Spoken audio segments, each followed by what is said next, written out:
Welcome to today's podcast. It's Tuesday, May 19th, 2026, and welcome to the podcast. AI wants the keys to money, work, and the grid before trust is ready. We'll just wait a couple of minutes before it's the half hour and let some people come in for the moment. We'll track on that. And then, of course, my friend Achilles may be a bit late, but he should be in later on. Otherwise, for the moment, sit back, grab a coffee or some water. And we'll start in a minute as people trickle in.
Welcome, everyone. It's Tuesday, May 19th, 2026. Welcome to today's podcast. AI wants the keys to money, work, and the grid before trust is ready. My good friend Achilles will be in a little bit later. But for the meantime, in today's podcast, I'll break down what happened over the last 7 days, what most people I think are missing, and why this week's AI stories are really about access, accountability, and control. Hopefully by the end, you'll have a clearer view of where AI is moving next, who is being asked to trust it, and which signals founders, investors, operators, and leaders should be really watching now. I think this week's AI story feels less like progress and more like permission being granted much too early. We can see AI is moving closer to money, work, infrastructure, medicine, and personal trust. But the uncomfortable question is whether humans are still deciding the terms or just reacting after the access has already been given. AI is no longer just moving through products. It's moving into financial access, enterprise execution, labor redesign, infrastructure demand, and public trust systems at the same time. The strongest stories in the last 7 days are not about smarter models. They're all about AI being granted access before institutions, regulators, boards, workers, and users have fully absorbed the consequences. Overall, I think this week's AI stories are really about access. I mean, what happens when AI is given permission to touch your money, reshape your job, strain the power grid, influence vulnerable human decisions before anyone can clearly explain who is accountable and when it gets wrong? AI's next phase is not just intelligence. It's really about access. And this week, that access started to really feel personal. In Finance, from the Next Web publication, the article's titled, OpenAI wants ChatGPT to see your bank account. The pitch is convenience, but the risk is everything else. And this really matters because AI is moving closer to your personal bank accounts and payments. Trust stop being a feature and starts becoming a real personal liability question. From fortune.com, more about on work, AI-driven layoffs aren't generating the returns companies expected, as study finds. And this story is about companies really cutting humans out before they actually have redesigned the work and understood what exactly is getting replaced. Then from the US Congress, there's a bill on the cloud, Artificial Intelligence Data Center Moratorium Act. And this is really about communities beginning to realize that AI's future runs through electricity bills, water use, land, noise, and public permission. And then from Futurism, an article about trust.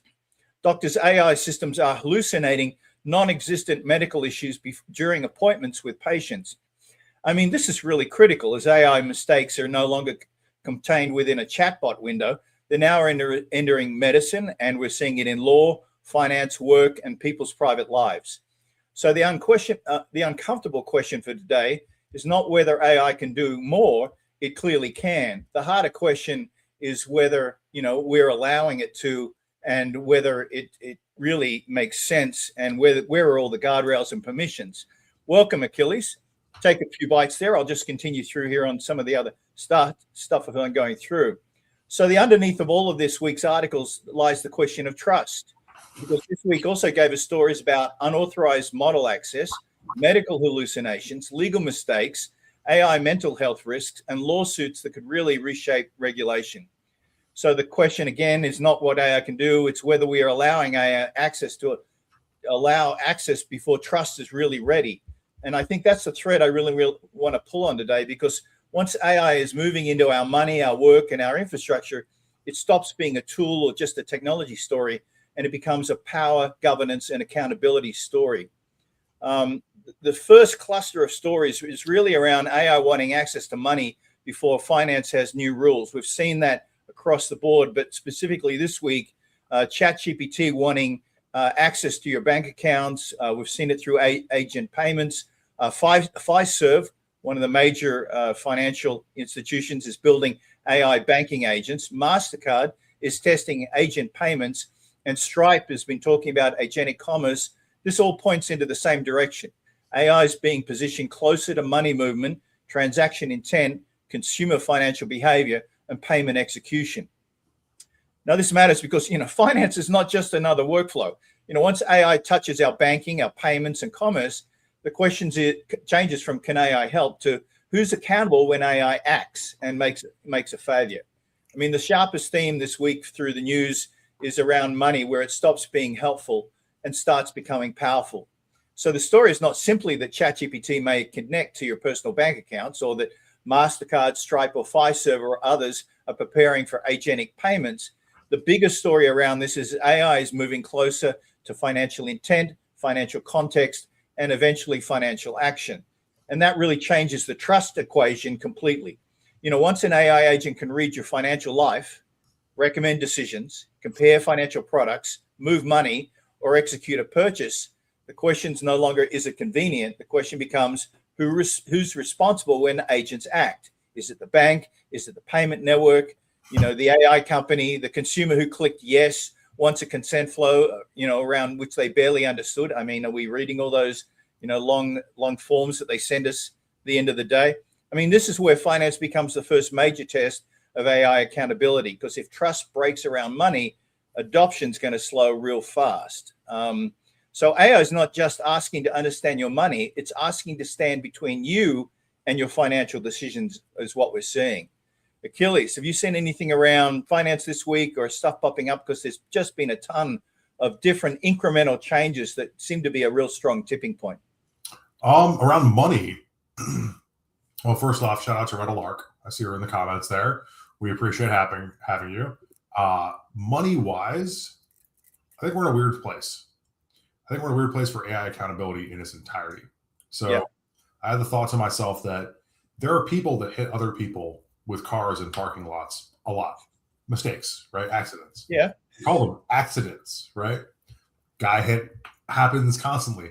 But if a Tesla does that one time, that car is no longer deemed safe. So I was actually thinking about this walking into Walmart a few days ago. I was like, the cool thing about that is we're raising the standard for humanity as a result of it, right? Now with autonomous cars and things along those lines, it's going to be a lot safer in the long run, I think. Yeah. Because I can trust a human to make a mistake. That's part of being a human. I cannot trust a machine to make a mistake. That's not allowed. ChatGPT cannot make a mistake. Like, well, especially when it scales. I mean, that's the problem. I mean, if it's just you or me, we screw up, it's a one-person thing. But if AI messes up and it's scaled to everyone, I mean, most people are going to focus on the convenience, right? They're going to focus on, oh, it does my budgeting. Oh, it can do my shopping. Oh, it'll be faster payments or better financial recommendations. But I think the deeper shift is AI is becoming a new financial interface layer.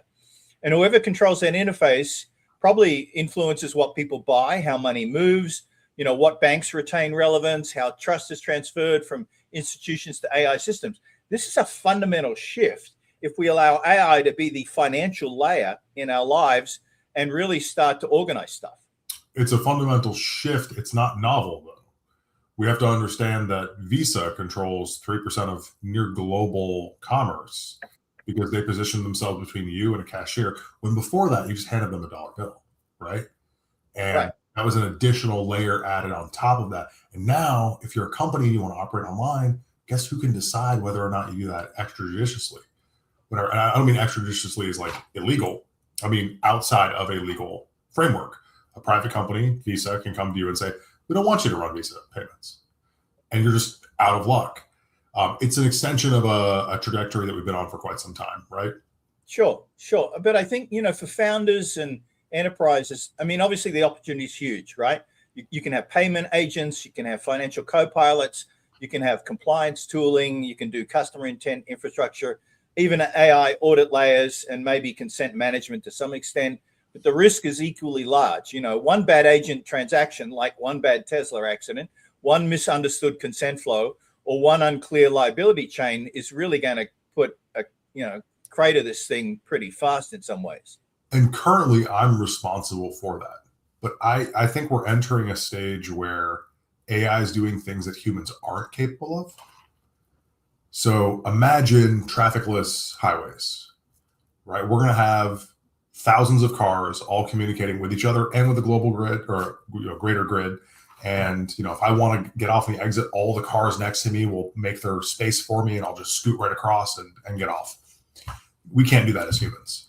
But that's coming. For when we hit that level, is the agent responsible? Because I'm surely not, right? It's doing something I'm not capable of. What are we going to look toward the new world? I mean, there was an article from Forbes, May 18th, so yesterday, agent payments are arriving before audit and insurance are catching up, right? So the article really supports the whole idea of before trust is ready part of the podcast, because payment execution's arriving a lot sooner than institutional safeguards are mature. I mean, Fiserv, article from about Amazon, Fiserv is launching its Agent OS, the operating system for agentic AI in banking. MasterCard's already testing AI agent payments to protect the role in future commerce. That was out of SimplyWall. Stripe's CEO talking about agentic commerce will completely transform online shopping, saying agents will soon mediate shopping, purchase intent, and merchant discovery. I mean, it's one thing, you go on and you Google because you want to find a product or you want to do this sort of stuff. The agents are going to be another layer on top of that, right?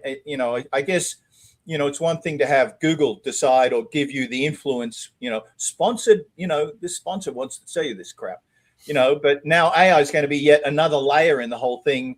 And, a bunch of significant, top people in the financial world saying, AI could derail everything from the financial systems to online privacy and open up even more attack surfaces for us.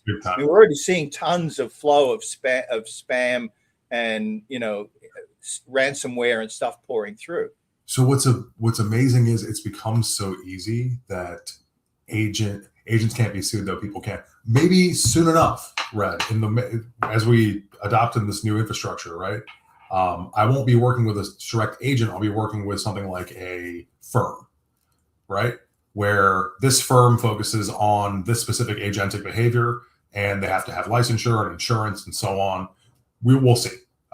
It's a whole new world, right? We're finding out right now. But that's already starting to happen in some enterprise applications in different ways because the stakes are obviously much higher. Right. What was I just saying before that, Lewis? I got distracted by red. You work with a firm or a company versus an agent. That was right before that. It's gone. Anyway, yeah. Anyway, one of those moments. We're structure for this kind of thing, and the other cluster, around trust and stuff. The second sort of theme for the podcast: AI is rewriting work faster than the ROI can prove itself. And there's been a bunch of stories around that where companies have, gone, FOMO. They've put the AI in. They've fired, 8,000 people. We're seeing Microsoft do that this week.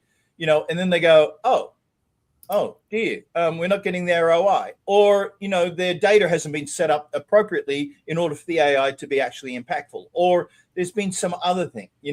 So what we're seeing as a specific piece is the return on investment is not always showing up, and the companies getting into trouble are not necessarily using the AI too slowly, but it seems it's too shallow.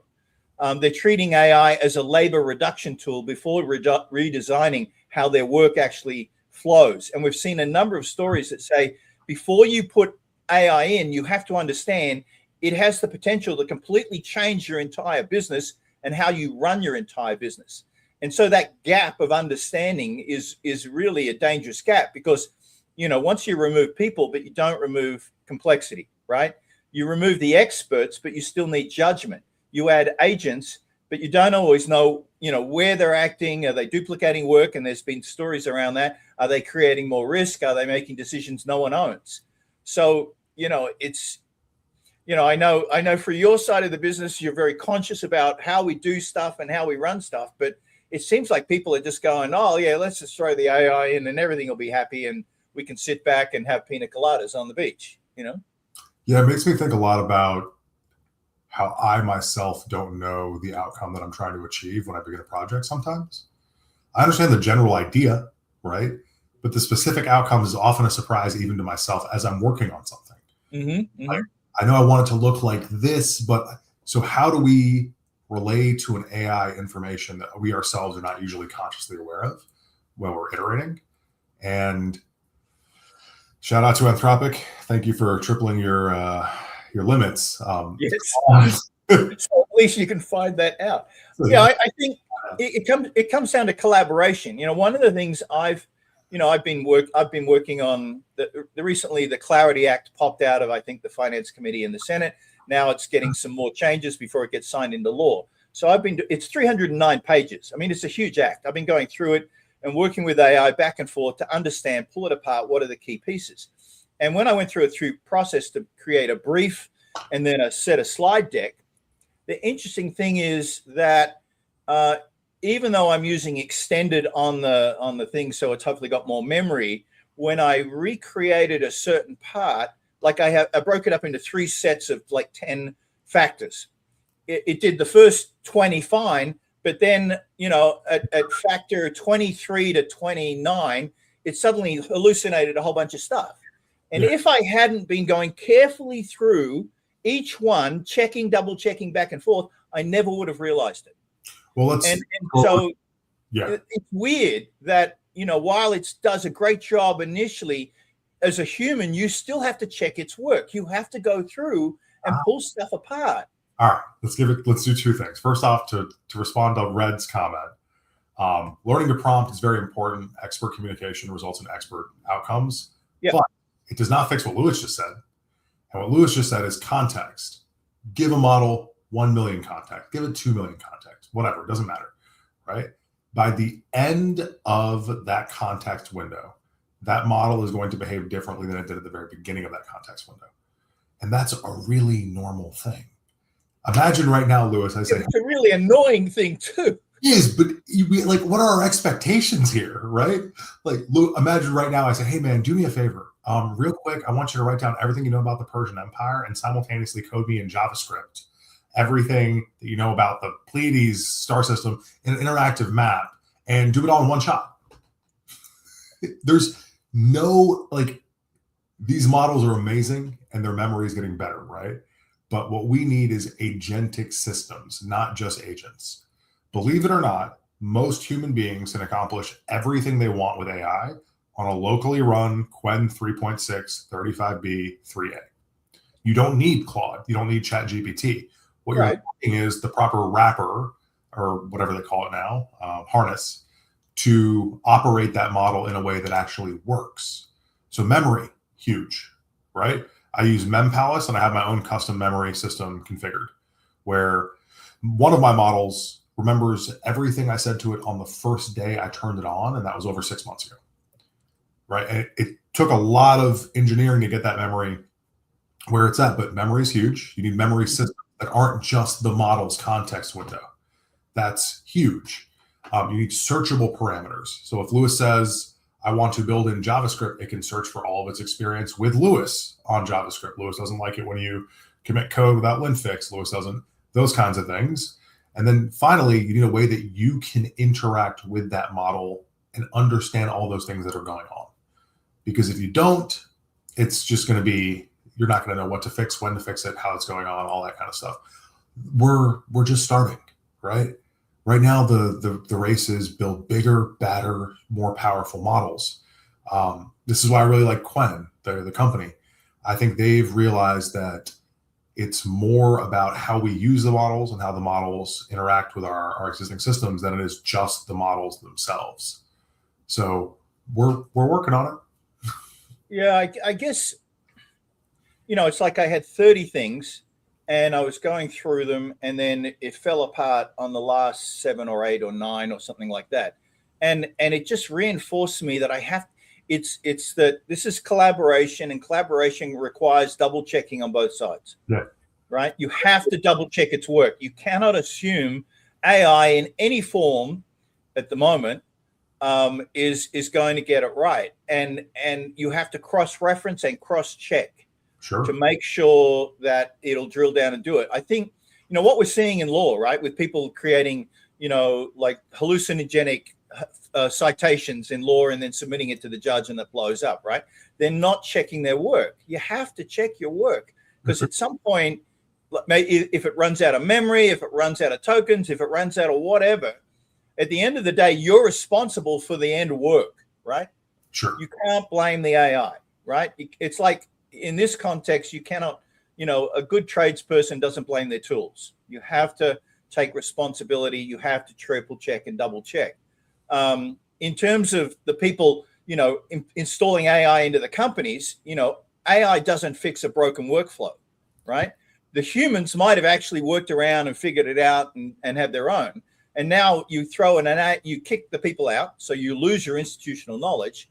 And then you install an AI and you go, great, now I can sit back. And of course, it falls apart. I think it was one of the fast food places is actually suing based on installing an AI tool, and it blew up and they lost, I don't know, it was $100 million or something ridiculous. Insane. Cascading failures, they said, which I have a hard time believing, but. Yeah, I mean, forget the fast food place, but I'll find it in a second. But it's ridiculous that people are just throwing AI into companies, firing a bunch of people, and not understanding, because I did about 3 years of business process reengineering, where we really drilled into different components of the company, whether it was business, operations, or sales, and tried to understand what were all the processes.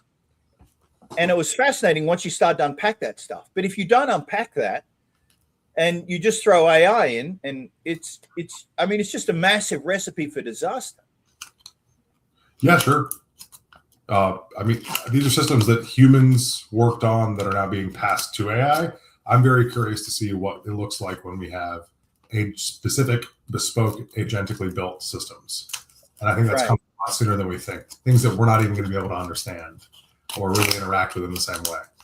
Right. And that's happening in the semiconductor industry, where it's actually doing work that the engineers no longer understand in terms of designing circuitry, motherboards, and semiconductors. But in this line, I just want to finish up some of the stories. VentureBeat came out, the enterprise risk no one's modeling. AI is replacing the very experts it needs to learn from.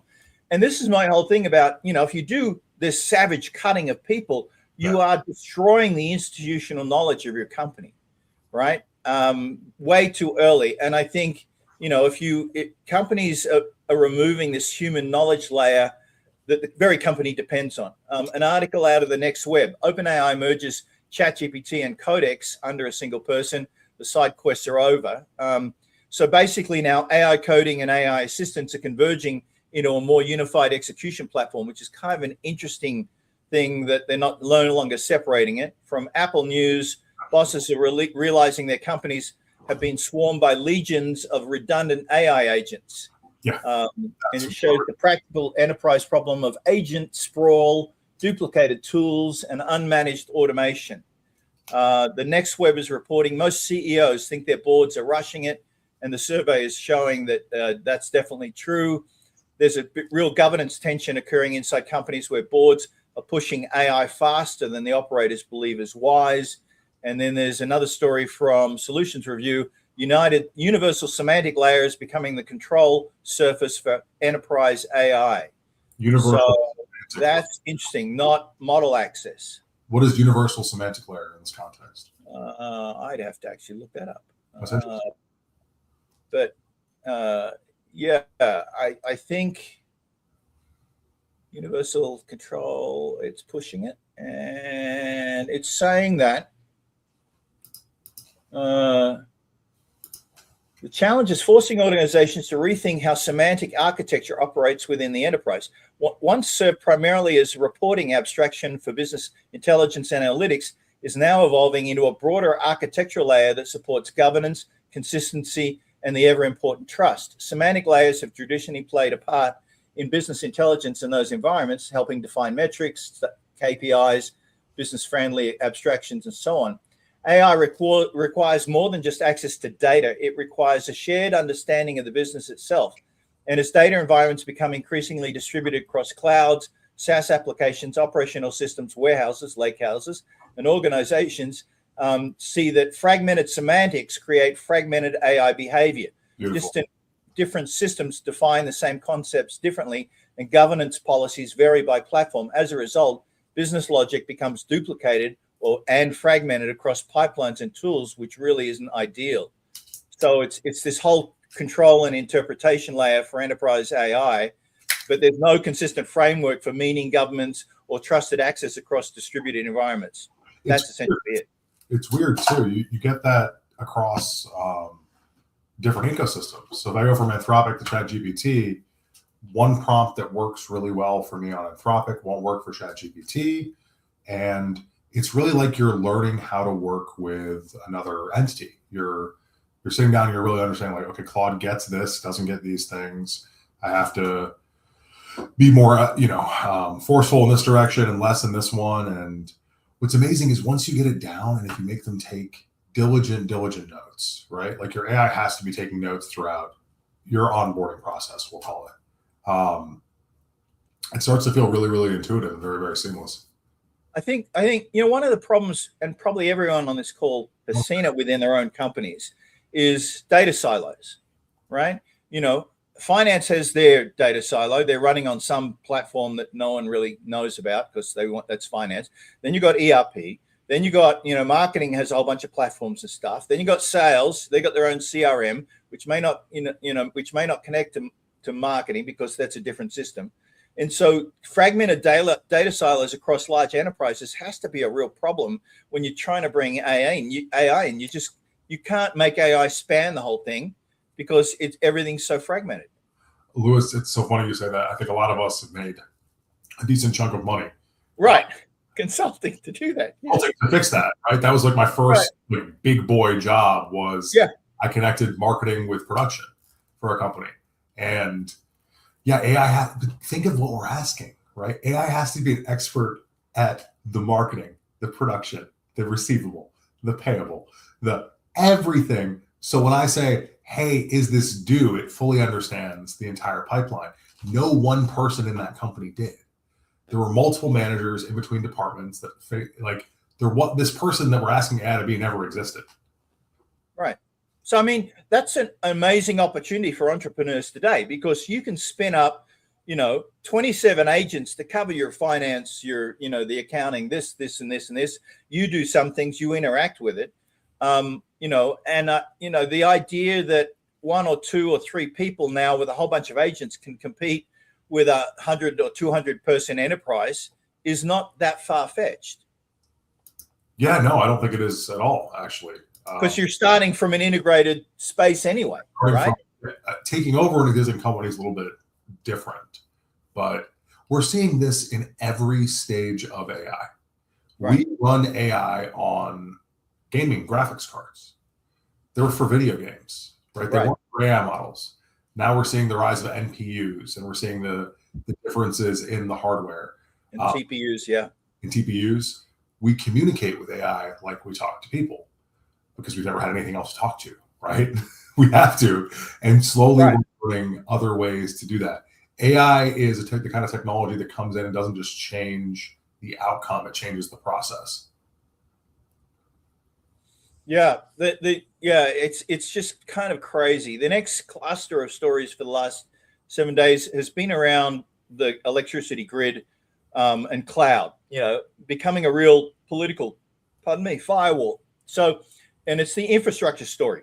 It's no longer about data centers. It's about a public conflict over electricity, water, noise, ratepayer costs, local land use, who benefits from the build out. The headlines for the last 7 days are really showing, a proposed AI data center moratorium out of the Senate, calls to pause projects across the US. And I've seen that popping up in the UK as well. Grid cost pressure, local power displacement, like the people in Tahoe. There's this group in Tahoe that's going to have all their electricity disappear and go to some data center, and they're like totally left out in the cold. It's 1 o'clock. Sorry? My robot was telling you it's 1 o'clock. Oh, sorry. Rate increases, also chip supply vulnerability through, Samsung's memories, the big strike happening at Samsung, which is really interesting. Strike at Samsung? Sorry? There's a strike going on at Samsung? Oh, yeah, it's huge. Stop. I mean, I missed this. They're actually going, like someone else, I think it was Hynix or someone else strike, and they were able to get 10% of whatever it is of the money coming in to be allocated to the workers on an equal basis. So each worker is going to receive something like over 400,000 US, right? And cool. Samsung workers are going, well, what about us, right? So they've gone on strike, right? And I think it's costing them like billions in very short periods of time. Anyway, the AI boom's hitting the physical world, and the physical world's pushing back. And I think this is one of the most underappreciated themes in the last 7 days, because it makes AI real in the physical world. For a long time, AI has been discussed like software, models, apps, agents, benchmarks, productivity, automation, all the happy feelings. But the data center story really is exposing a powerful physical truth that's fundamental underneath the whole thing. AI has to have power. It has to have water. It has to have land. It has to have chips. It needs cooling, though there's been some stuff around that. It needs labor. It needs local permission.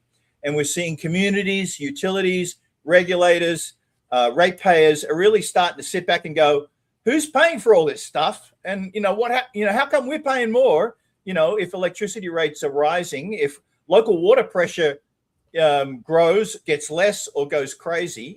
Data centers are creating this humming noise that people are now hearing 24 hours a day, and if the promised jobs don't materialize, because we're seeing a lot of automation and stuff with dark data centers, and or now humanoid robots can come in and push the button when you need to.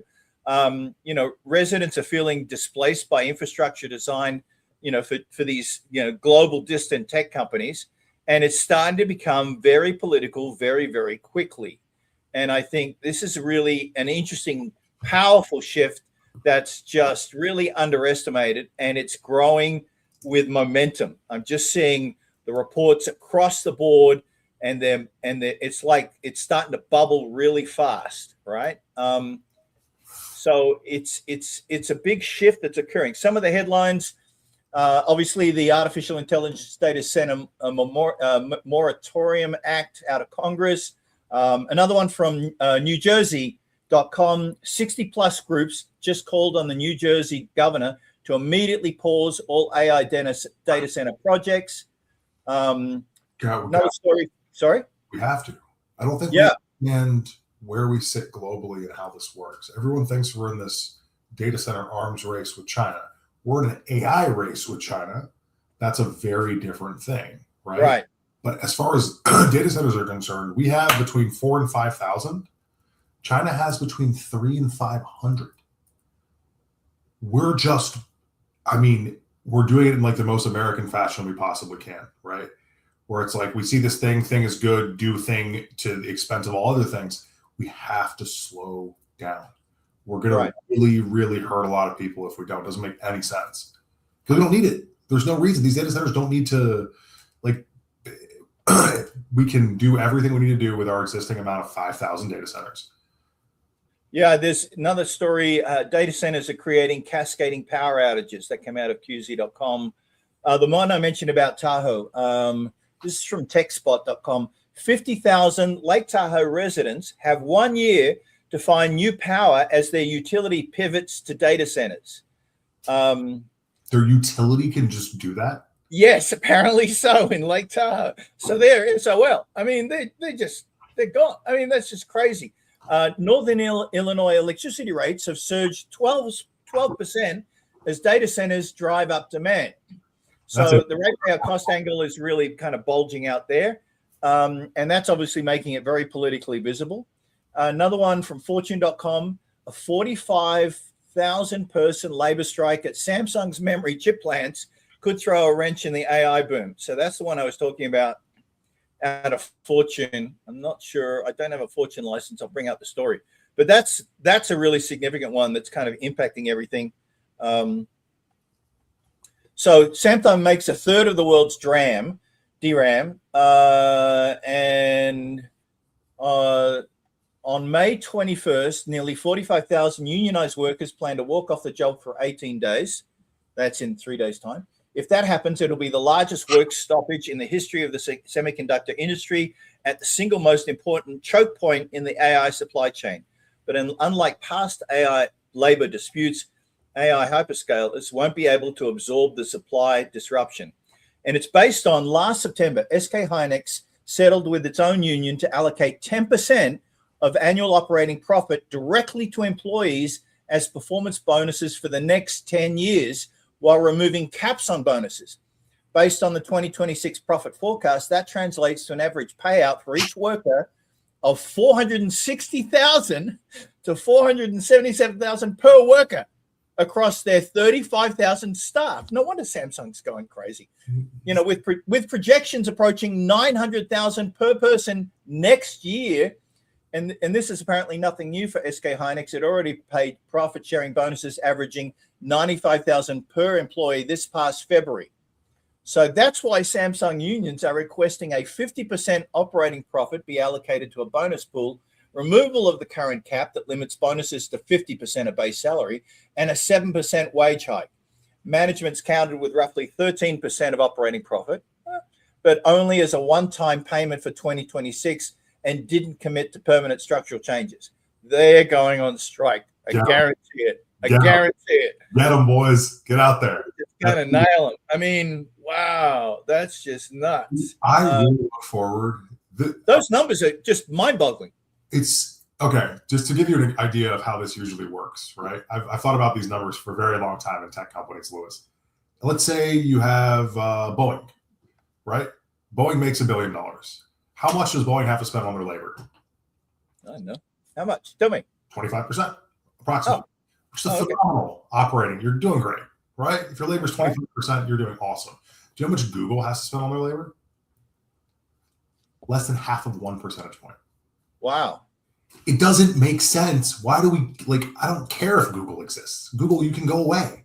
If it's not benefiting the society that I'm a part of and the people that are building it aren't actually benefiting from it, right? Okay, move on. Cool, we don't have this cool tech. We'll be fine, right? Humans have been around for a very long time. That's I think the attitude we all need when it comes to AI is, okay, if these companies need 50,000 data centers, I will run a Quen 3.6 out of my basement, and I'll use that. Right. I will still have AI, right? Get out of here. No problem. Right. Find a way to make this work for humanity. That's it. And I don't say this as some sort of socialist or some sort of grand scheming thing. It's unsustainable otherwise. If you're putting money back into where you're coming from, right, then the people where you're coming from aren't going to be able to buy anything. And then your service is eventually going to putter out because there'll be no consumers for it. We Right. need to have a sustainable system on this one. We need to have electricity and water, all the things that we're struggling on. We can do it, y'all. I can't wait till one of these companies goes belly up, so I can pick up like 9 B200s for $1,000 each and just host my own neighborhood data center. Right. I mean, there have been a bunch of stories of sort of urban home data center implementation ideas. You're looking at one, man.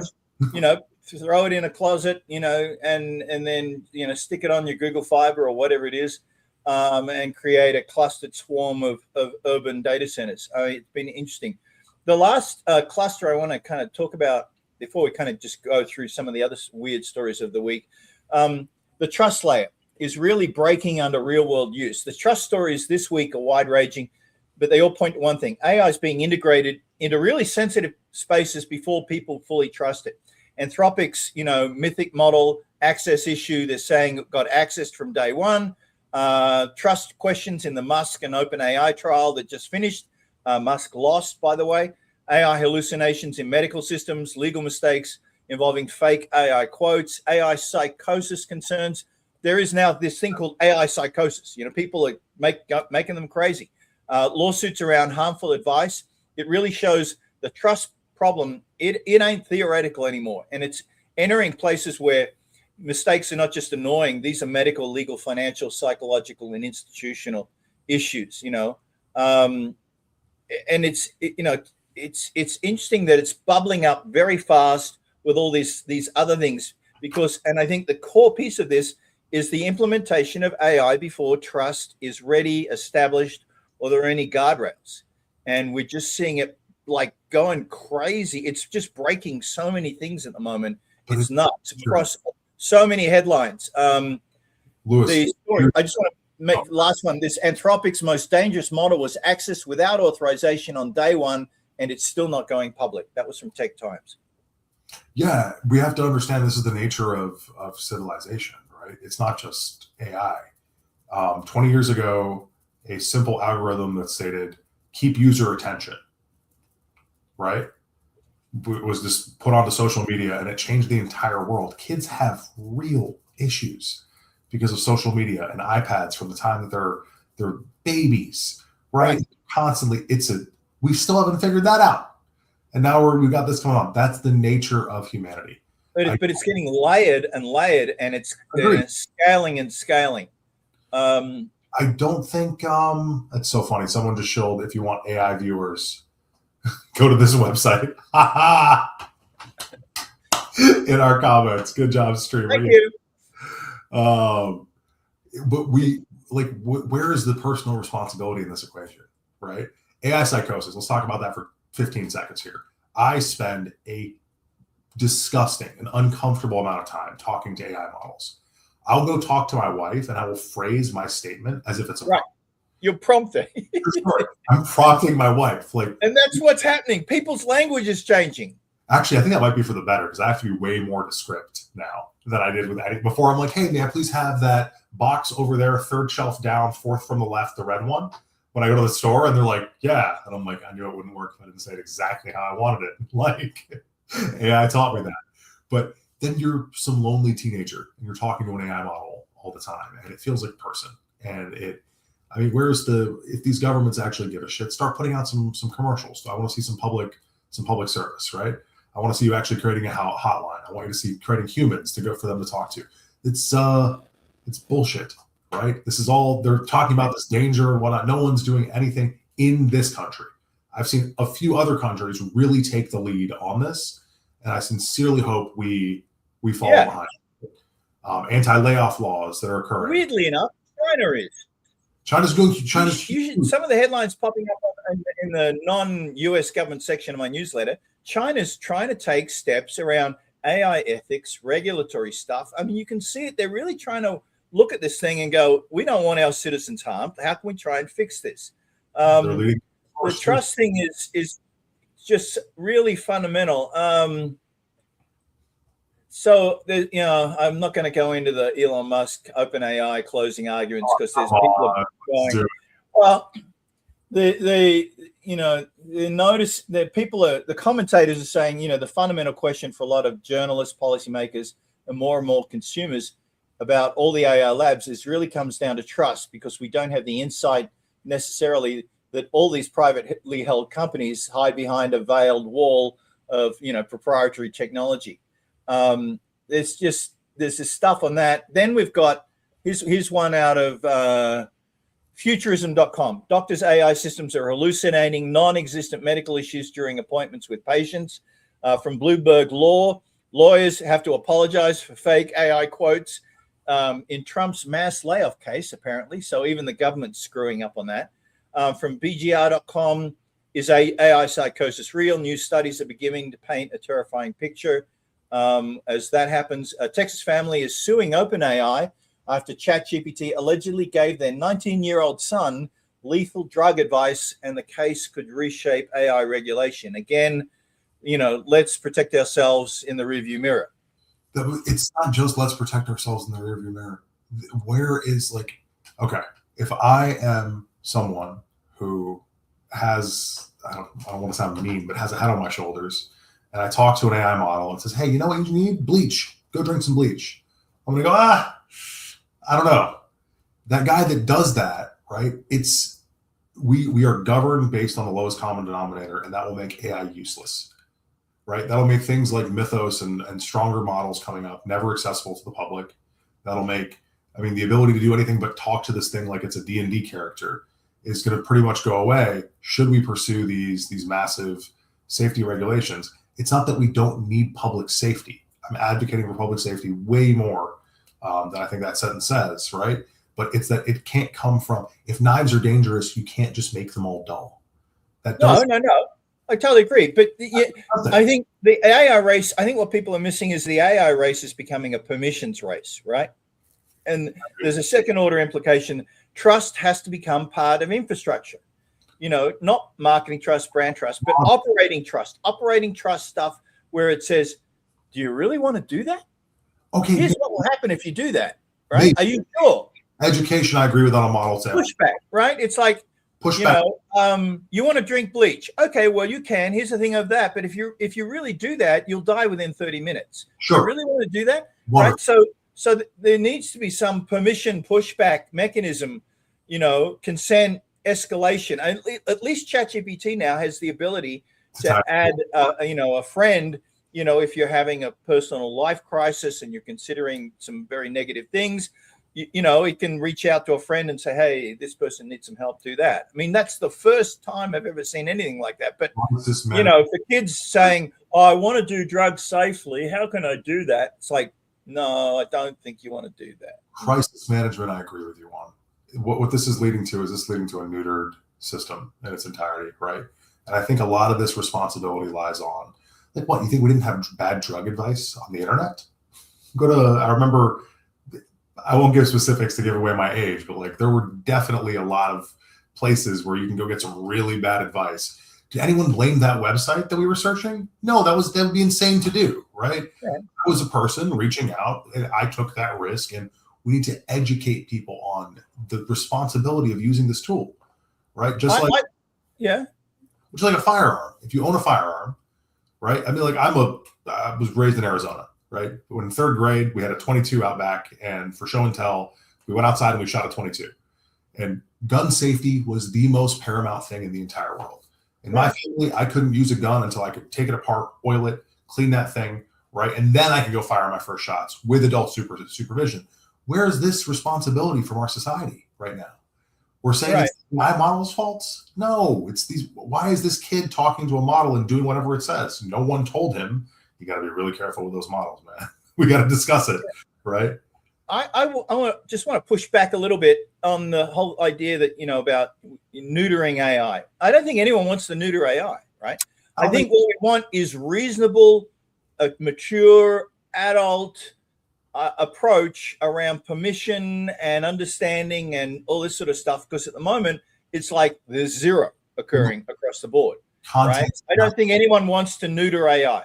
I don't think, in the same way in the US, no one wants to take your guns, right? It's like, but personal responsibility important. with knowledge and understanding and training could be very useful. Maybe some, you know, the thing is, there's nothing occurring like that in AI except in really isolated cases, and you're getting all this sort of blowback occurring. Yeah, we're looking at the drug dealer to fix the drug, and I think that's just stupid.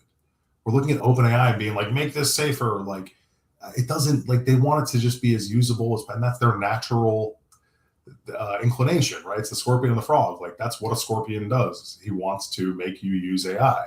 So to look at them as the solution, while simultaneously they're the ones that created the entire problem, to me sounds small. We can do better than that. But that's what happened in the 70s, right? That's what happened with one of the major, like this guy, I forget his name, pushing for auto safety, right? Sure. Saying that, you know, AI is the, you know, OpenAI is the scorpion, and how can we expect them to do it? The massive pushback is people were dying in the tens of thousands because of poorly built cars. Right, but and until we had safer, you know, airbags, until we had, you know, crash zones, until we had a whole bunch of stuff and stop people dying, right? And there was no one else who could do that but the auto companies. This is the perfect example. No, they didn't do it. They were regulated into doing it. That's what I mean. Right. But in the end, they had to do it. So we need that regulatory pushback. Okay. I'm not disagreeing that we need something, right? What I think we need, like, I personally think everyone who owns a gun should have a license. Like, why shouldn't I can shoot a gun? Let's go down to the firing range. I'll show you I can use it, right? There'll be a verified instructor. I know it's not the most American thing of me to say, but like, let's do that. That makes perfect sense to me. If you want to be able to design chemicals with an AI, you should take a test knowing you know something about chemicals. Cool. No problem. But that model has to be accessible.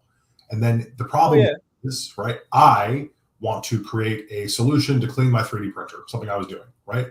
Cool. I needed this, this, and this, and I put it together and whatnot. Somebody else wants to be nefarious. How on earth do you as an AI company determine between those two things, give the same advice to one person with positive, what do we call it, intentions versus somebody with negative intentions? You don't, right? The systems that control us from doing those things to begin with have to just be more robust. Right. Here's a little WTF for the week, because even tech companies are screwing this thing up. So Microsoft had to admit that the dedicated Copilot key in Windows 11, you know, on your keyboard, breaks certain workflows. And now they're planning to let users restore the old right control or context menu key later in the year. Now, you know, it might sound funny. It's kind of small, but it's a perfect little signal, because it shows what happens when AI gets inserted into daily behavior before the human workflow is fully understood, right? A keyboard key, you know, it's not just a button, it's a muscle memory, right? It's a habit. It's years of unconscious human behavior that gets built into the machine through the user interface. So when companies are really forcing AI into the interface of work too aggressively, even a tiny design choice can create resistance and failure. And I think that's a lesson that's popping up across the board. People don't just adopt AI because it's powerful. They adopt it when it fits into real human patterns they already trust. And people are inserting these things in, and it's just breaking the whole flow and workflow and stuff. And we're seeing that across almost every surface in the news that's popping up. It's nuts. Yeah, it's popping up in some really unexpected places. What's killing me is bad AI. So I was on, like, some of these models are just absolutely amazing, and people take the time to train them and give them their whole data sets. And like, a good AI model can be better than a customer service agent, in my opinion, right? At least one that doesn't care about their job, for sure. But the bad ones completely neuter your ability to behave within that ecosystem. eBay, that's what it was, eBay. I was asking eBay's AI a question. It was like, oh, you're not eligible for this. I was like, I understand. That's not the question. What I'm asking is this other question. And it's like, absolutely, let me look into that. You're not eligible for this. And I was like, that's cool. Not asking that question. Like, what about this specific thing? I'm prompting, right? I'm adjusting the prompting. It was completely useless. And they've gotten rid of any agent that I can reach out to that's a human. So eBay neutered their customer service department completely. As a result, I'm like a decent seller on there. I can't do something that I wanted to do. They lost revenue. Right. We have to be in between, you know, balls to the wall adaptation and somewhere in. Human in the loop's a great thing, man. Yeah, human in the loop, human collaboration. I think it's obviously becoming far more important. And the idea of institutional knowledge from humans about processes and how to make this whole thing work. You just can't kind of rip 10,000 people out of a company and expect everything to be hunky dory. Just want to take 30 seconds, ask people listening today. The briefing, the podcast that we do, it's really crafted. I think it goes beyond the AI headlines, and I try to track the deeper systems with my support from Achilles. And it's really about looking at who's shaping the power, the chips, the jobs, the trust, and the future of work. So if today's show is bringing you some value, you can support. I'm going to throw a link in the chat. If you feel like it, chuck us $1, chuck us $5, whatever you feel like. And it's really, the briefing's really designed for founders, for everyone here, investors, executives. If you're interested in sponsoring one of the segments or the whole thing, let me know. You can contact me at lewisfarrell@gmail.com. So yeah, and on with the show. Some of the other stories popping up. AI has invaded the Los Angeles mayor race. Okay, so now it's getting into politics. And so this is crazy. It's moving into local elections, not just national campaigns. We saw going into politics on some of the national campaigns, people creating, weird images. In fact, we saw that come out of the last 2 days with, I think I saw President Trump walking with an alien. I thought that was interesting. So, AI imagery is everywhere. You can believe it, not. I mean, it's funny, but I mean, the risk is not just misinformation. It's the erosion of civic trust, for God's sake. It's like, really. Sorry, go ahead. It just blows my mind that people are doing this crap. I used to be in sales for a very long time. Have you ever heard of the concept breaking to the ridiculous? No. So how much does this product cost her? $1.5 billion. Oh, yeah. Okay. It's so outlandish. It's obviously not part of the discussion, right? Right. And I think we've broken to the ridiculous on, for one thing, our political social media, period. Because that's one of 99 things I can mention that have happened in the past, week in X, for one. So now I hope that means no one's looking at those accounts for real political information. You broke the ridiculous, right? We're well past that. We just saw the president walking with an alien. AI is just accelerating our natural trajectory. It's not changing it, I think. Oh, sorry. One more thing I wanted to add was referring to politics. Yeah. I think that's all a distraction from like what real political AI is being done. And that is, right? Influencing a small group of people, influencing the will of a large group of people. If anyone here has been around before to remember the Cambridge Analytica scandal. Yes. Yeah. Okay. So Cambridge Analytica was the first. That was huge. Huge, absolutely massive. And it was software that came from the United Department of Defense. It was designed to convince kids in Afghanistan not to become terrorists, right? Right. And now we're using that for political power in direction of a certain party. We're up against a lot when it comes to that, right? So I hope that makes people go back to first person sources and kind of maybe not trust the institutions that are utilizing any of those methods. Yeah, so that the Cambridge Analytica scandal, that was the data privacy breach. Political consulting firm harvested personal data of 87 million Facebook users without their consent. Started doing stuff. So that was the push out. Now AI can do that across billions instantly. That's a very, very limited summary of what occurred. They were using right? So the data was one thing, fine. The targeted information was one thing. The software they were using was the real story. There was the first time like a DoD piece of software had been licensed out to a private firm. And they, at one point, I don't remember the country, but the country had a very, very large youth and a very, very small elderly group. And they knew the elderly group was going to vote and they didn't want the youth to vote. So they created a campaign that said, don't vote, just do. So instead of voting, voting's useless, go help your community. How nefarious is that? And they created this massive campaign of people helping their community to get them off of the voter rolls. And as a result, the elderly people took the election and the government changed against the will of the younger folk. And there's examples of multiple countries in a documentary I saw. It's called the Real Social Network or something. But Cambridge Analytica was the beginning, right? Right. The very beginning. I trust nothing that any institution that has any sort of publicly traded, or I trust people showing me videos of events, period. Anything else is a very, very difficult thing to manage at this point. Right. One of the things that's pushing out, I just want to jump to a different topic. Out of the Senate, they're proposing a bill that would require large data centers to secure their own power in a bid to reduce costs. They're saying data centers that are over 50 megawatts need to bring their own power. That may or may not pass because there's a bunch of stuff happening where people are saying, it's interesting. There's this philosophy coming up, I think, in the federal government to, we don't want to overregulate. We don't want to slow down the technology, which is the whole push that's coming out. And yet there is a story that popped out of Axios.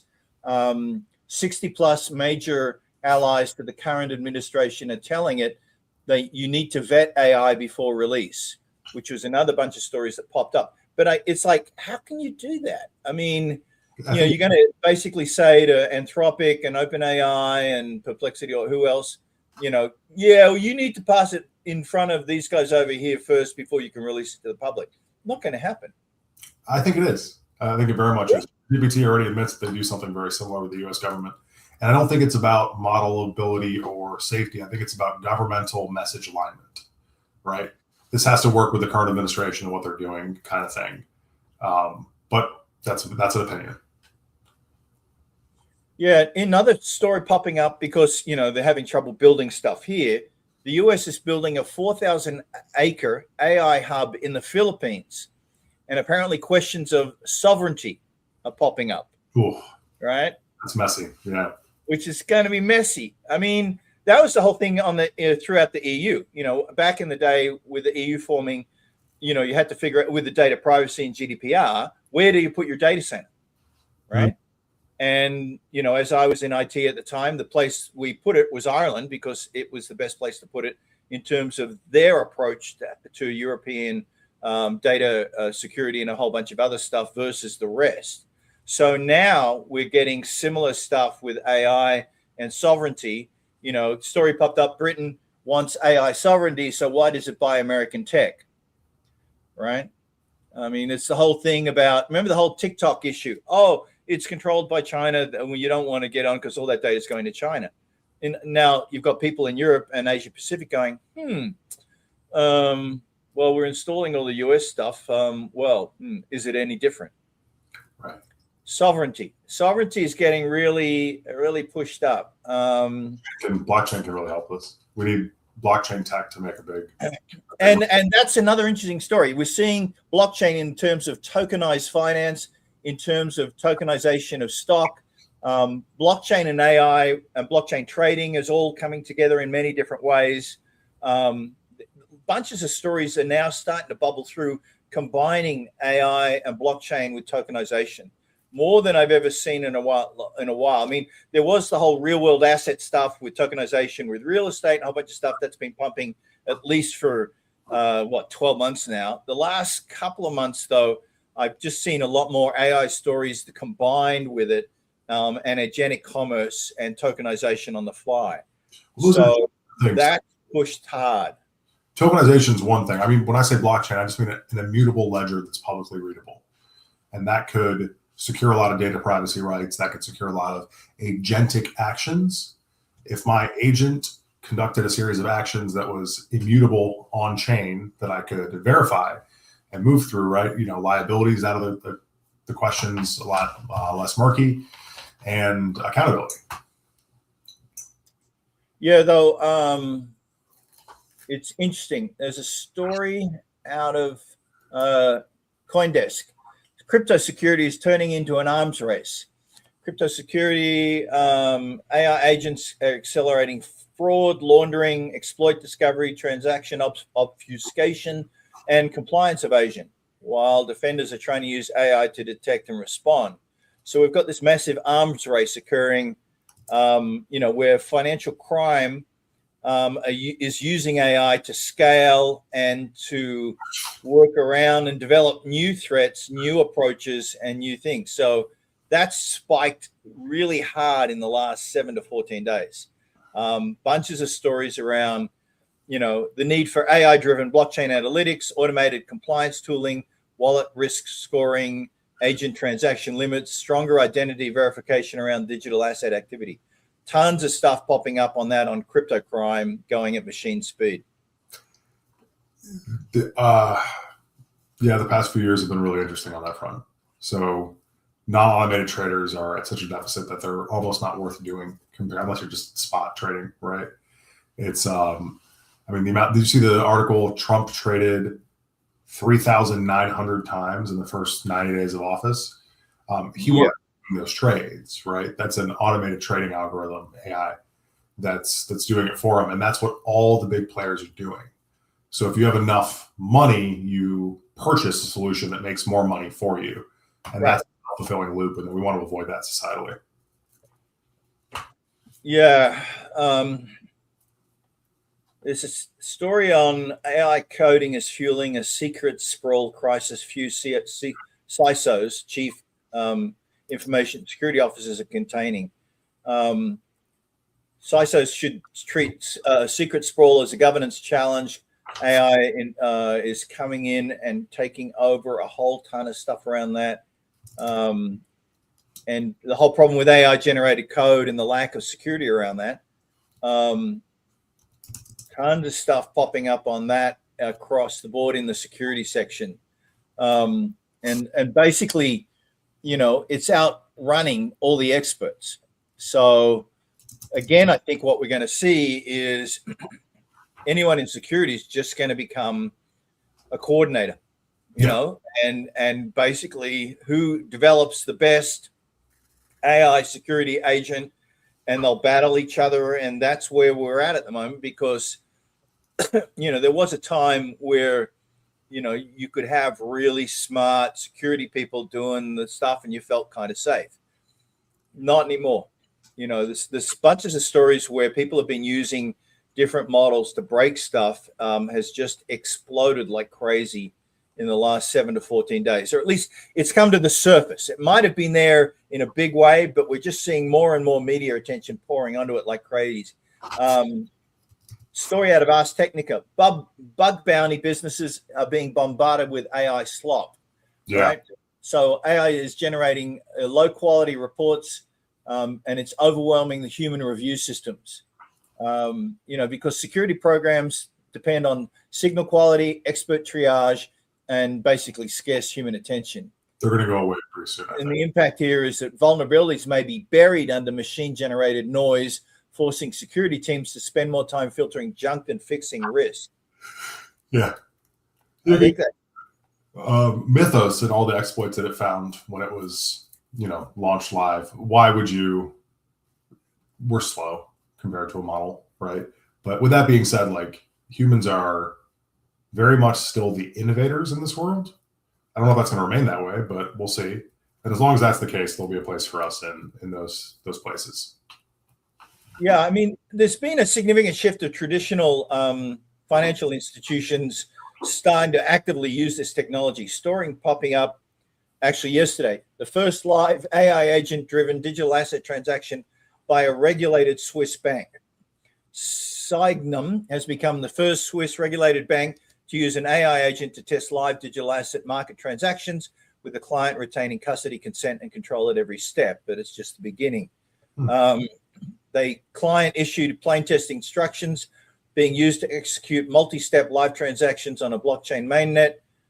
They used it. They did all this audit stuff and crap. But basically, we're starting to see the major, like the Swiss banks start to use this thing. Who would have thought one of the most conservative banking systems in the world is now starting to actively use it. Now they're doing the human in the loop design is integral to the blah, blah, blah, agentic AI roadmap. But even so, convenience will win out. Once you start doing tens of thousands of these a day, you think there's going to be a lot of human in the loop on it? I don't think so. Right? It's just convenience, either speed, like you said, right? How can a human be in the loop for 10,000 transactions a day? That's just not conceivable. Right.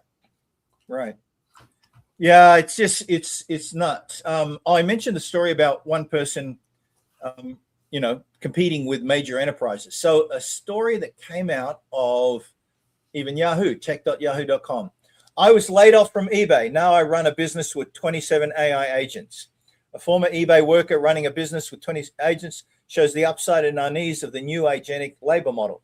On the one side, AI can turn a solo worker into a small operating system handling research, marketing, admin, support, and repetitive tasks. On the other, it raises the questions about employment. What happens when the team becomes software?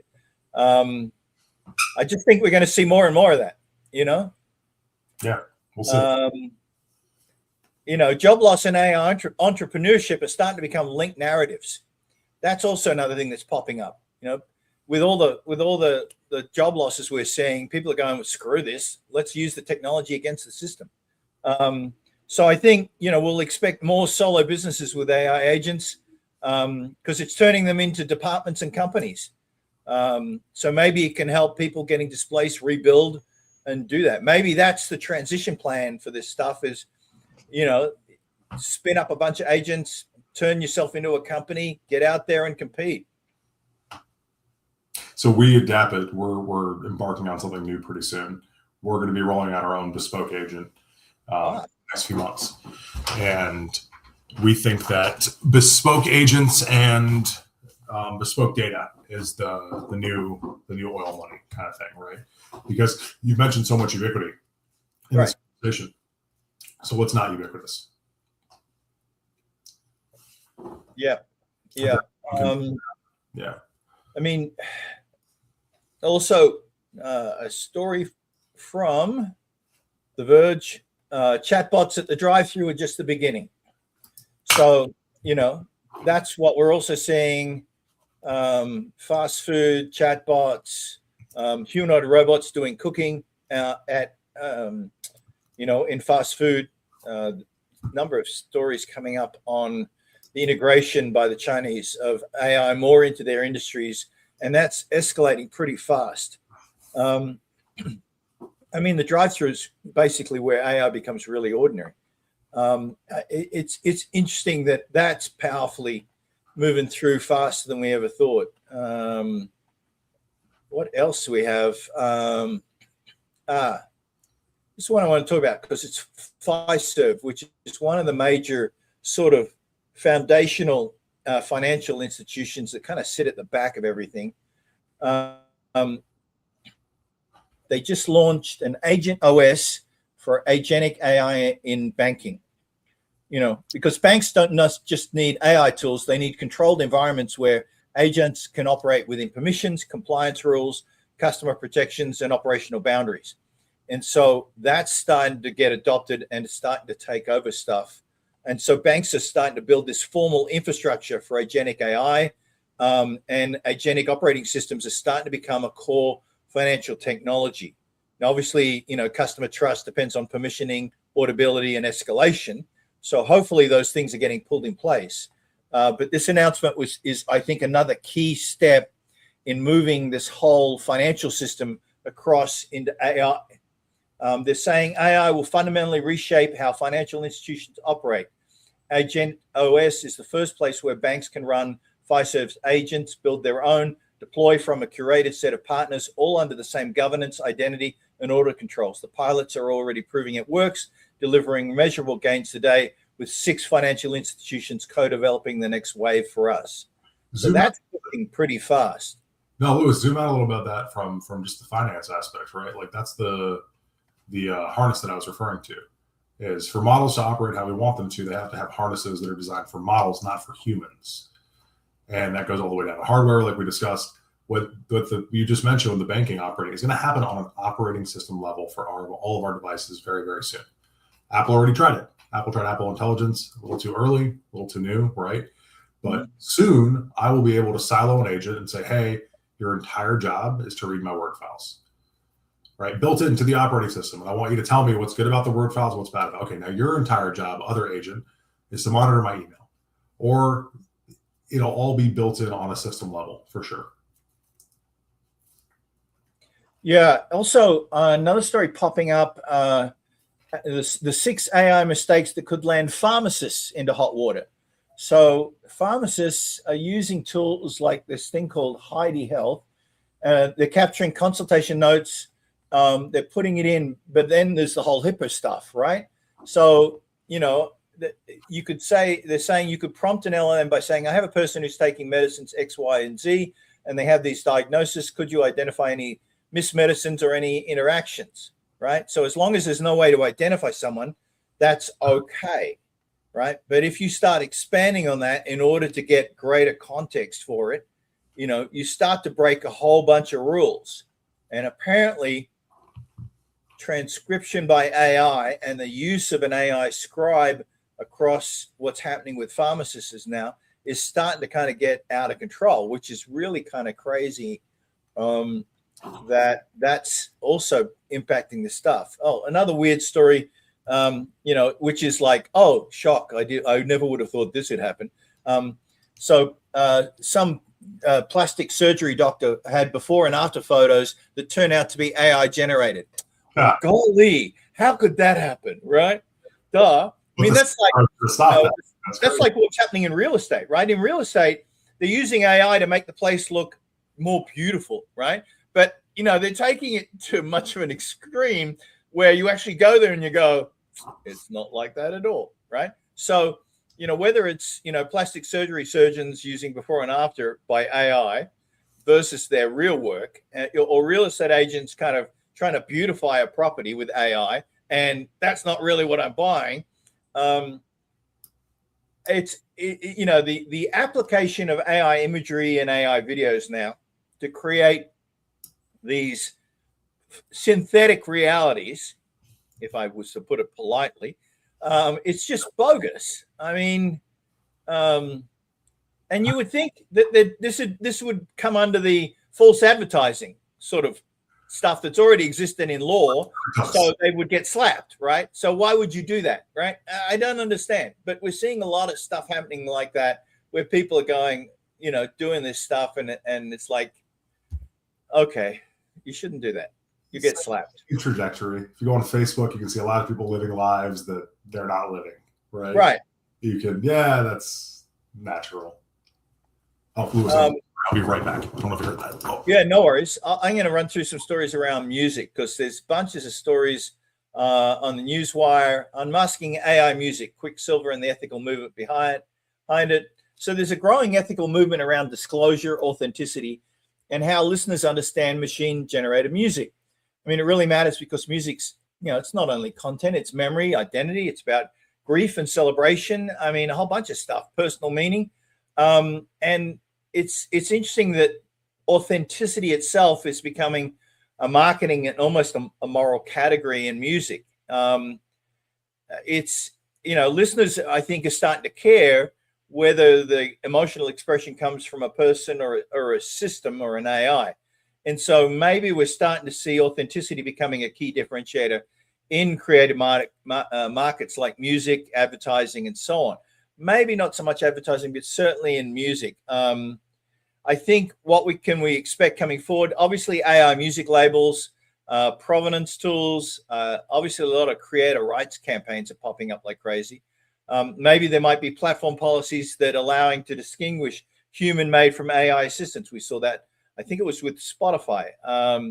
So there's lots of stuff happening with music, and trying to understand how we can compensate the creatives around this in a way that's ethical, moral, and has integrity, and also allow people to use AI as well, to have fun with and do stuff with. But I think there has to be this disclosure and transparency across the board.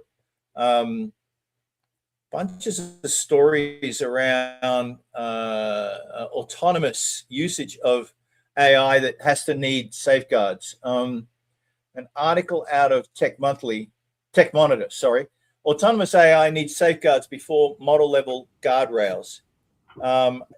They're saying it points to a critical shift in AI safety. Once systems become autonomous, model level guardrails are no longer enough. A chatbot that gives a bad answer is one kind of risk, but an agent that takes actions, trigger workflows, and accesses systems or moves money creates a whole different category of exposure. And, the impact on humans is obviously totally different because, if a chatbot gives you a bad answer, that's one thing. But if it totally wipes out your hard drive or it goes and spends everything on your credit card, that's a slightly larger issue. So, I mean, it's interesting, this difference between the assumption that model guardrails are sufficient for autonomous action, I think is the craziest thing I've ever heard, because clearly it's not. Agent safety, because of its scalability and its ability to touch so many things, obviously needs far greater levels of permission, monitoring, escalation, and rollback. I mean, are you seeing, because you're building agents and things, are you building in, monitoring, permission, escalation, rollback capabilities with these custom agents? Rollbacks, yes, right. Rollbacks are different. That's because we do coding. But the reason is we use our agents in a specific manner. Okay. That's the safest approach here, right? Is my model is designed to work in a web container on the internet, on a server that we understand and know, and build things that it's allowed to build. And if it exceeds those parameters, it can't get into your hard drive. It can't access your bank account. It has no access to any of those things. Right. One thing that we're doing, which this is a funny story, I think I told you this once, we're expanding with AI employees. And in order to do that, I installed OpenClaw. And I installed OpenClaw on my main PC. And I gave it a task. I came back an hour and a half later or something, and it was still working. Oh. And I'm like, no, this was a simple task. Like, what on earth was it doing? It was supposed to take an image model, start it, generate an image, and show me the image. It didn't like the image model, so it went and downloaded a whole new one from Hugging Face. It didn't like the software I had on my computer, installed a whole new set of software. It had broken a few things. It was just rogue. So I went to our CFO and I was like, hey man, I need a few $1,000. I'm going to buy a computer, put it in my basement because it's not touching my main system again. And we siloed it. People need to understand what they're working with, right? Yeah. Stuff popping up. We've talked about data centers in space, right? Did you hear about the one underwater this week? Sorry? Did you hear China's underwater data center? Yes. So that's what I'm going to talk about, because Samsung or ABS certifies Samsung floating data center design. Samsung has a floating data center that's just got certification. And because obviously the pressure with traditional land-based facilities and local grids, cooling systems, blah, blah, blah, that we all know is breaking everything. So now they have floating data centers that they can kind of build, ship, and push out into the ocean. So the next server farm is probably going to float. That's just need one underwater. Yeah. And or you can make it sink and then stack them, I guess. They put water too, so it cools itself just by the moving water around it. Right. The other thing that's popped up in the news that's kind of getting pushed heavily, enhanced geothermal energy is now becoming widely available, clean, and maybe cheap enough to have a big impact. They're pushing that because they've been able to figure out the drilling component in a way that gives them enough depth to get the temperature differential. Even though, you may not have. So basically, you can go down faster, easier, and cheaper, and then get that temperature differential enough to generate valid geothermal energy. It's been possible for a very long time. It's carbon neutral, and it's hard to make money off of, right? But the necessity being the driving factor of innovation and of adaptation, in this case, I think is huge. You're seeing more water turbine, what are they called? Sorry, dams, the hydrothermal stations popping up across the planet all of a sudden. When we thought that was a dead technology, that's not going to work. Well, all of a sudden works when you need it for AI data centers, right? Yeah, in fact, we're seeing that with China hydropower up in the northern part of the country around Tibet. They did the Three Gorges Dam, obviously. That was the 170 billion thing. But now we've got this multi-dam cascade project in Tibet's Yalungs, right on the border with India, that's going to triple the output of the Three Gorges Dam, which is just mind blowing. So yeah, they're just going crazy with hydropower, solar, wind. In fact, they said in the last, I think it was in this year alone, maybe it's this year or the last 12 months, China has added the same amount of energy that Germany uses in, in hydro and solar and wind and all that. If you look at that part of the clean energy spectrum, they've added the equivalent of Germany in the last, I don't know, 5 months, 12 months, which is mind blowing. That's just escalating like crazy. China's a leader, and we expect that from them. What surprised me recently was Australia ran net neutral for a period of time. Yes. Based on they've been doing incredible amount investment in batteries. And they're also testing tokenized finance and a whole bunch of stuff. Yeah, Australia's interesting. They kind of try and really do some bleeding edge stuff now in certain different areas. It is interesting. I'm just going to pop through and see if besides the finance one, what else they're doing. But they did, I think South Australia, one of the states in Australia, also has a massive investment in Tesla batteries. And on occasional times, it's been going total, green usage for all its stuff for the entire state, which is kind of mind-boggling they're doing that. So lots of positive things anyway that are occurring in the space around AI.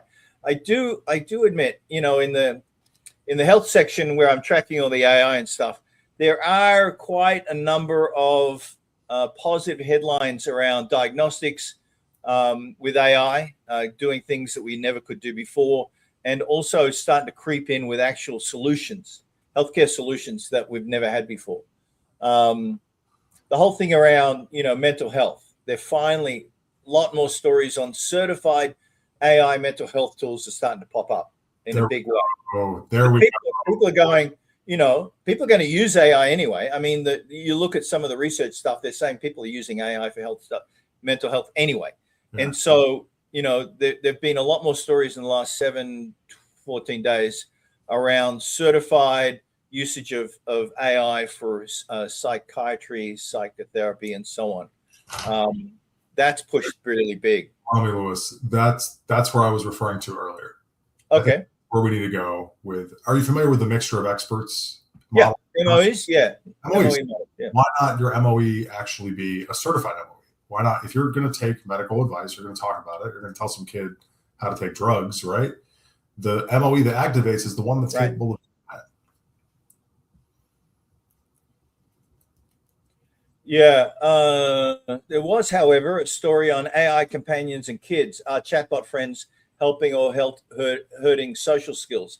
And there's been some stories around that whole narrative that the very way we speak, the very way we interact with other human beings is being profoundly affected by how we communicate with AI, right? You mentioned that you're far more specific when you talk to your wife and asking different things, or even people out there, because, you're continually prompting with AI all the time, and you have to be specific and give context. It's like, oh, I need to do that. And maybe that's good, but, I mean, if a person's first or major set of first interactions is not with a human, but with an AI, right?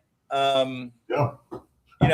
They're saying people are starting. It's saying, according to the doctor, it's worrisome that children who spend excessive time with artificial companions may slowly begin expecting real-world relationships to function the same way, right? Now, you as an adult, obviously, that's not going to happen, right?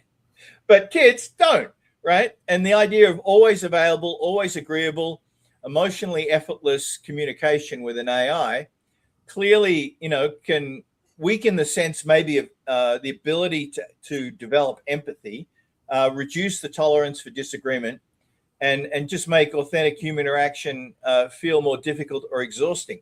Now, there are many of us who already feel that human interaction is difficult and exhausting, but for other reasons. But it's interesting how it's impacting the fundamentals of how we actually deal people to people. How else do we learn how to communicate? We do it by communicating. Right. We're communicating with is a yes man. That's the same way you get, sycophants and dictators and so on, right? It's not a good idea. Red, I actually disagree with you completely on this one. The kids, it's not their responsibility. Red made a comment. It's our responsibility. It's my responsibility as a parent. Yeah. Big time, because that is so unbelievably dangerous. Like, we already have this massive anxiety problem going on with the younger generations right now. Everyone's just like super anxious, and I think has a lot to do with technology. Now, when you add an AI to that, I think we need public health. Yeah, let me just read you some of the stats on that. So industry reports are saying 60% of teens have used AI at least once or twice. 11%, I think that's a low number, said they use it daily or almost daily, with 60% seeking friendship and 49% needing emotional or mental health support.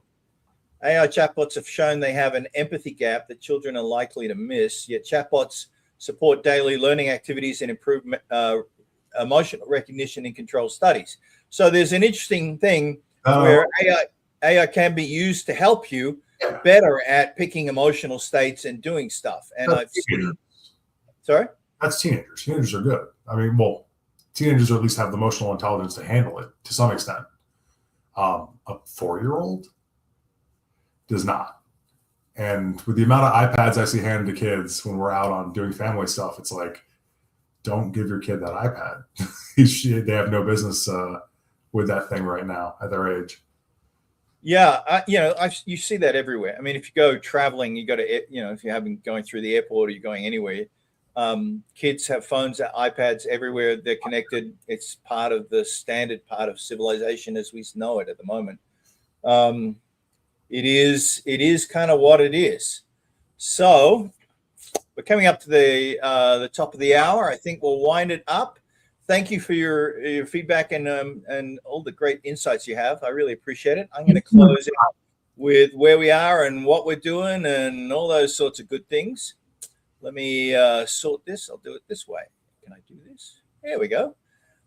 So let's close out. From AI News this week, it's the signals point to one coherent storyline.